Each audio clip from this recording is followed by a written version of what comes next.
আমরাও ফুলের মালা একটা নেব, কিন্তু সেই ফুলের মালাটা তৈরি হবে ম্যানিলা রোপ নামে একটা বিশেষ দড়ি দ্বারা, সেইটি তার গলায় পরানোর জন্য। আমাদের তরুণেরা তাড়িয়ে নয়াদিল্লি পর্যন্ত পৌঁছে দিল।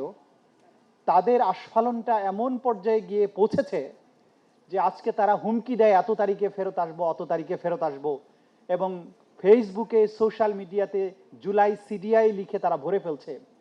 এই ব্যর্থতা সামগ্রিকভাবে আমাদের রাষ্ট্রের। এই ধৃষ্টতা তারা দেখানোর সুযোগ পায়নি প্রথম 1.5 বছরে, কিন্তু পরবর্তী 6 মাসে তারা এই ধৃষ্টতা দেখাচ্ছে। আজকে তারা তারিখ দিচ্ছে ফেরত আসবে। আমি জাতির পক্ষ থেকে একটা মেসেজ দিতে চাই, উনি তারিখ এবং দিনক্ষণ দিয়ে ফেরত আসতে চাচ্ছেন।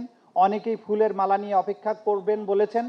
আমরাও ফুলের মালা একটা নেব, কিন্তু সেই ফুলের মালাটা তৈরি হবে ম্যানিলা রোপ নামে একটা বিশেষ দড়ি দ্বারা, সেইটি তার গলায় পরানোর জন্য।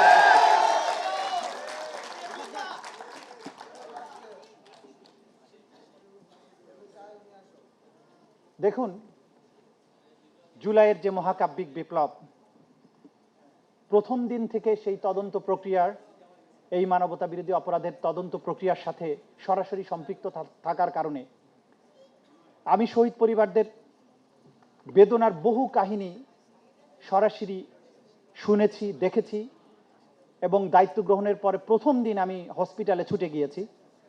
বিশেষ করে আমাদের নিটোর যেটা পঙ্গু হসপিটাল, সেখানে গিয়ে চোখ হারানো, হাত এবং পা হারানো, স্টমাক উড়ে গেছে, মুখমণ্ডল উড়ে গেছে এমন মানুষদেরকে সেখানে পাই। তারা যেটা বলেছিলেন সে ভয়াবহ কথা, যে প্রাইম মিনিস্টার তদানীন্তন সেই স্বৈর শাসক সেই হসপিটালে গিয়ে বলে এসেছে যে এদের চিকিৎসার কি অবস্থা। বলেছে অবস্থা ভালো না, বলছে এদের কোনো চিকিৎসা যেন না পায়, আর এখান থেকে যাতে বাইরে যেতে না পারে সেটা তোমরা দেখবা, কারণ বাইরে গেলে এটা প্রকাশিত হয়ে যাবে এদের উপর আসলে কি হয়েছে। যে আহতদের সামনে এই কথাগুলো হয়েছে তারা শুধু আমাদেরকে বলেছেন তাই নয়, তারা একই কথা ট্রাইব্যুনালে এসে সাক্ষ্য দিয়েছেন, নো রিলিজ নো ট্রিটমেন্ট। এইটা নিয়ে ফ্যাসিস্ট আওয়ামী লীগের লোকেরা বহু রকমের ট্রল করেছিল। তারা বলেছে চিফ প্রসিকিউটর এটা মূর্খ, বুঝে না। আসলে তারা বোঝানোর চেষ্টা করেছে নো রিলিজ নো ট্রিটমেন্ট মানে হচ্ছে চিকিৎসা না দিয়ে যেন বিদায় না আদায় হয়।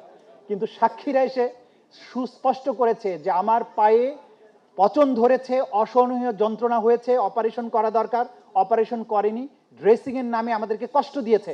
আমরা বারবার বলেছি অ্যানেস্থেসিয়া দিয়ে আমাদেরকে ড্রেসিং করা হোক, তারা বলেছে তুই অ্যানেস্থেসিয়া পাবি না।